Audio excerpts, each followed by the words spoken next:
आव्हान काही नाही, आपण हे स्वतःसाठीच करायचं आहे. नाही केलं तर आपण आपल्यामुळे दुसऱ्यांना त्रास होणार. त्यामुळे आपण हे पाळायला पाहिजे. आव्हान करण्याची गरज नाही. मला असं वाटतं की सगळ्यांना ते माहिती आहे.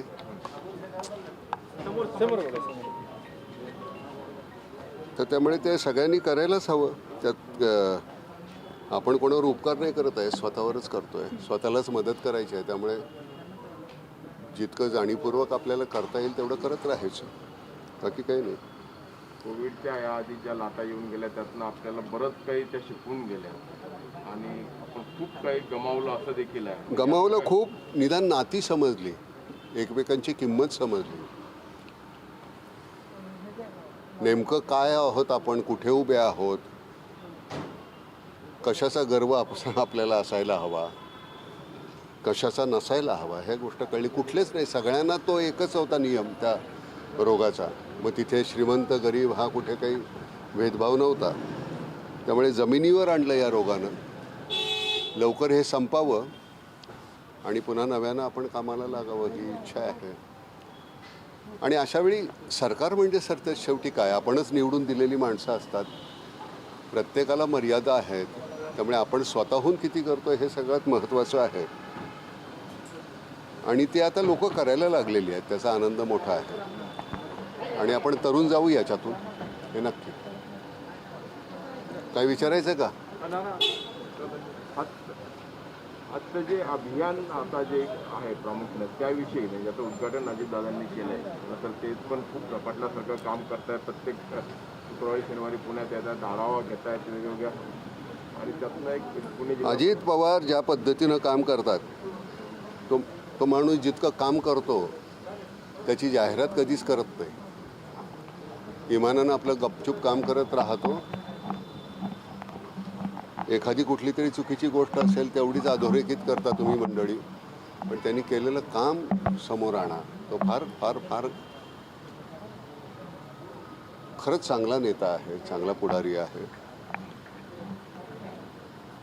आणि राजकारणी लोकांचं खरं सांगायचं झालं तर राजकारणी मंडळींनी केलेली कामं, सरकारने केलेली कामं, त्याला जितकी प्रसिद्धी मिळायला पाहिजे तेवढी मिळत नाही. आम्ही अगदी छोटंसं काम जरी केलं तरी तुम्ही त्याचा इतकं मोठं दाखवता आणि सरकारने केलेल्या कामाची किंमत नाही. ते तसं असता कामा नये असं मला वाटतं. विरोधी पक्ष म्हणजे सुद्धा सरतेशेवटी काय आहे, त्यालासुद्धा आपणच निवडून दिलेलं आहे ना. जोपर्यंत निवडणुका आहेत तोपर्यंत तुम्ही विरोधासाठी योग्य आहे, पण एकदा तुम्ही तिथे गेलात, संसदेमध्ये असेल किंवा विधानसभेमध्ये, लोकसभेमध्ये, कुठेही, मग त्याचं पावित्र्य पाळायला पाहिजे. मला कधी कधी असं वाटतं, हे माझ्या उगाच कल्पनाविलास आहे, पक्ष बदलणारा माणसाला 5 वर्ष कुठलंही पद देऊ नका, कोणी पक्ष बदलणार नाही. खरं सांग, कारण तिथे काहीतरी नियम असायलाच पाहिजे. किमान शिक्षणाची अट असायला पाहिजे निवडणुकीसाठी. आणि ह्या गोष्टी ज्यावेळी होतील, कारण मी माझं भवितव्य ज्यावेळी तुमच्या हातामध्ये देतो त्यावेळी तुम्हाला तेवढी जाणीव. म्हणजे माझे शासकीय अधिकारी हे सगळे शिक्षित आहेत. सगळ्यांनाच प्रत्येक ठिकाणी, मला नोकरीला जायचं असलं तरीसुद्धा तिथे मला शिक्षणाची वयाची अट आहे.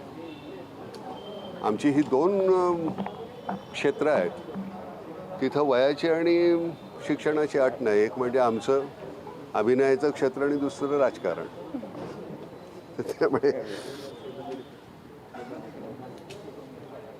आता आम्ही हे शोष खड्डे त्याच्या संदर्भामध्ये आता भेट होती. आणि आयुष प्रसाद जे आहेत आपले जिल्हा परिषदेचे, फार छान काम करतोय तो मुलगा, अप्रतिम काम करतो. आणि नुसतं काम महत्त्वाचं नाही आहे, काम करत असताना लोकांचा सहभाग हा फार गरजेचा आहे. ज्यावेळी मला असं वाटतं की मी ह्याच्यामध्ये सहभागी आहे त्यावेळी मग मी त्याची राखण करतो. दुर्दैवानं काय होतं, गोंधळ, लोकांचा सहभाग नसल्यामुळे. आता त्या दिवशी मी म्हणत असताना एकदा म्हटलं होतं की रखडलेले प्रकल्प, तर मी स्वतः एक अपूर्ण आणि रखडलेला प्रकल्प आहे. मी समाजाचा घटक म्हणून मी माझ्या जबाबदाऱ्या पार पाडतोय का? नुसती बोटं दाखवणं फार सोपं असतं. पण तरीसुद्धा छान काम होईल. लोक सजग होत आहेत, विचार करत आहेत, समजत आहेत, त्यामुळे छान होईल. आणि जेवढ्या सकारात्मक बातम्या आहेत तेवढ्याच दाखवा. एखादा चुकून अनवधानानं शब्द गेला तर तो तेवढा अधोरेखित करू नका, तेवढी तुम्हाला विनंती.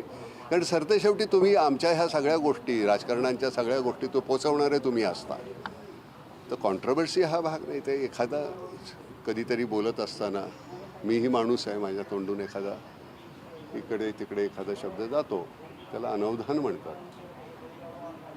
तेवढं जरा तुम्हीही सांभाळा, सहकार्य करा. एका गोष्टीची सध्या चर्चा 2 दिवसांपासून सुरू आहे, ती म्हणजे खासदार अमोल कोल्हेंनी केलेल्या रोलविषयी नथुरामाच्या.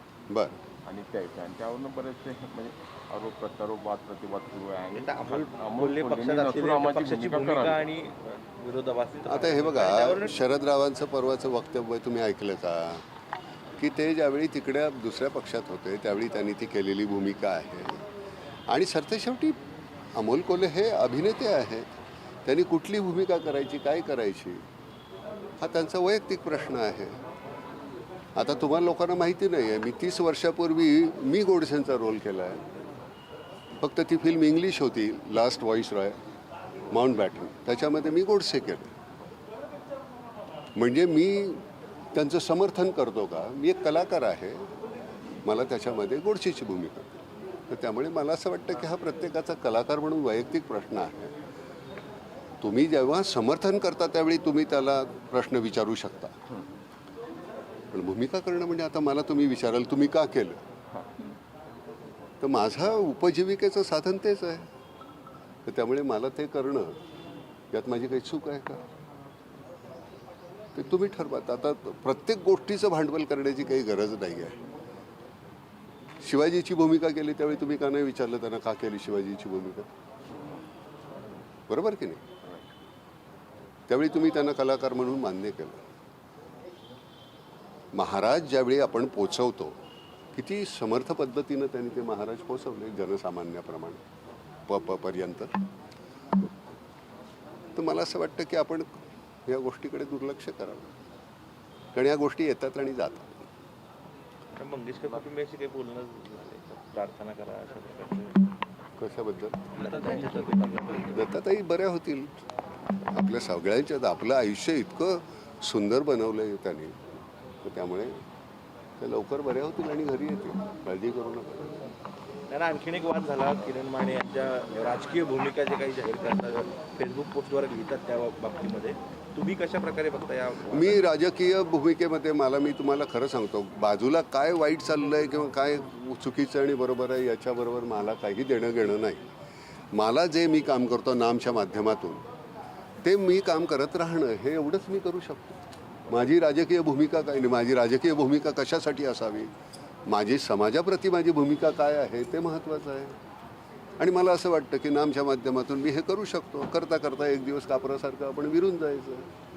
उगाचच माझी भूमिका आणि हे तो कसा वाईट, हा कसा वाईट आणि तो कसा, मला नाही, ते वेळ नाही आहे तेवढं आयुष्यही नाही माझ्यापाशी.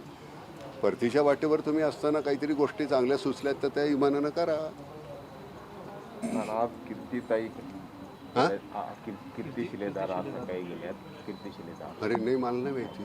आज सकाळी काय झालं की अरे. डायलिसिससाठी मंगेशकर हॉस्पिटलमध्ये ॲडमिट होत्या. अरे वा, आज त्या गेल्यात. संगीत रंगभूमीवरती त्यांनी दिलेलं योगदान माझी श्रद्धांजली आहे. मला माहिती नाही. अरे वा, म्हणजे अख्खं कुटुंबच त्यांनी ते सगळं ते संगीताला वाहिलेलं आणि संगीत नाटकाला, नाट्यसंगीताला, सगळंच. या आणि अशा चालू घडामोडींचा वेगवान आढावा घेण्यासाठी आमच्या न्यूज मेकर लाईव्हला सबस्क्राईब करा आणि बेल आयकॉन दाबायला विसरू नका.